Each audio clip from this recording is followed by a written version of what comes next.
Hey everyone! In today's video, I'm going to show you how I was able to use YouTube and pretty much any other app right on my car screen using an app called StreamDash. As you can see, I already have it set up on my phone, and trust me, it works great. With this app, you can easily play YouTube through CarPlay or Android Auto, and it's actually way simpler than you might think.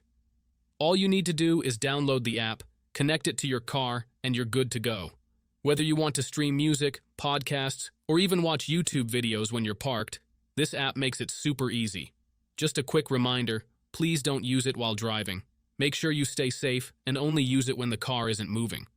So, if you're wondering how to get StreamDash on your device, stick around and I'll walk you through everything step by step. Alright, let's jump right into the tutorial. First, open up your browser. I'm using Safari, but you can use Chrome or whatever you prefer, and go to streamdash.app. You can either type that directly into the address bar or just search for it on Google. Once you're on the site, you'll see a description of the app and how it works. To download it, simply tap the download button. That's when the download process will begin. Now, if it's your first time using the site, you might be redirected to a quick setup page with a few simple steps. Don't worry, they're all clearly explained, and there's even a video guide if you need extra help.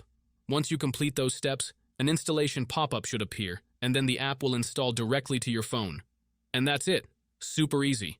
I hope StreamDash works just as well for you as it did for me, and I hope you found this video helpful.